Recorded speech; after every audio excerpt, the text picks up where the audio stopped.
Hey everyone, welcome back to Corporate Decoder, the place where we unpack the nitty-gritty of corporate finance. And today we're diving into Amprius Technology's latest quarterly report. Get ready because this one has some serious ups and downs, sort of like a roller coaster powered by batteries. Now, Amprius is in the business of making lithium-ion batteries, specifically with a fancy silicon anode technology. Think batteries that pack more power and charge up faster, which is great for things like drones and electric vehicles down the road, but like many early stage tech companies, they are in a constant battle for funding and market share.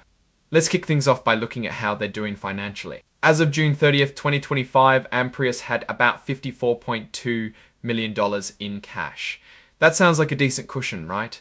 Well, the company has been losing money for a while and they expect that to continue as they grow. They did manage to sell some stock in the last few months, bringing in about $18.7 million through their at-market issuance sales agreement. That's basically a deal where they can sell shares to the public when they need cash. They've still got another $46.7 million they could raise this way, but there are no guarantees.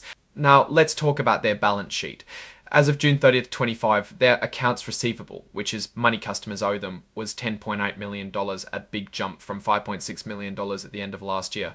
This increase in what customers owe them could be a good sign of sales are really picking up, but it also means they need to be good at collecting that money. And speaking of sales, revenue is where things get really interesting. For the 3 months ending June 30th, 2025, their revenue shot up to 15% increase compared to the same time last year when it was just $3.4 million, from $5.7 million last year.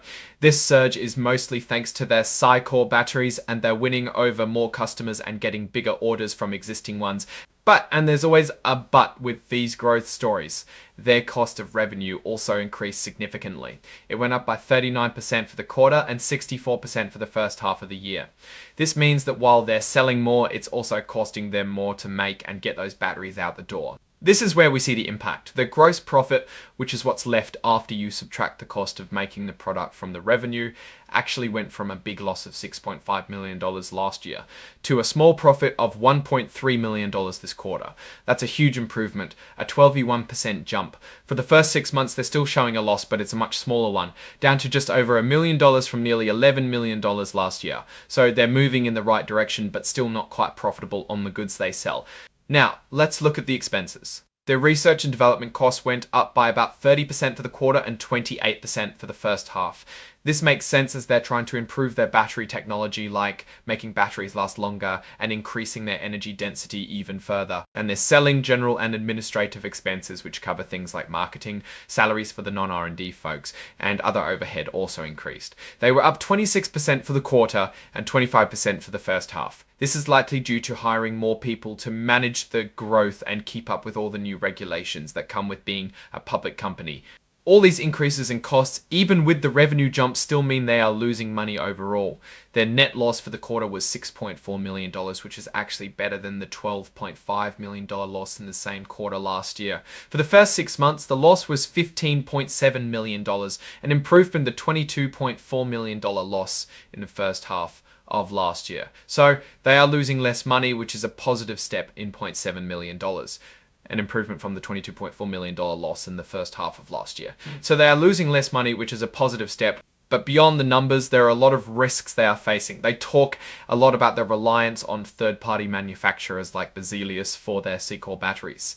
If these partners can't deliver on time or have quality issues, it could really hurt Amprius. They also have to deal with complex equipment, and scaling up manufacturing always comes with a big dose of uncertainty. Attracting and keeping top talent is another big challenge. With specialized battery technology, they need smart people, and losing key engineers could seriously set them back. And let's not forget the competition. The battery market is packed wall to wall with companies, both big established players and other startups, all fighting for a piece of the pie. Amprius believes they have a unique silicon anode technology, but they need to keep innovating and keep their costs down to stay ahead.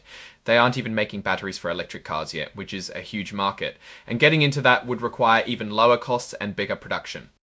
Here's something that really got my attention. They mentioned that they were recently notified they were not in compliance with the New York Stock Exchange's minimum share price rule, but they've since regained compliance.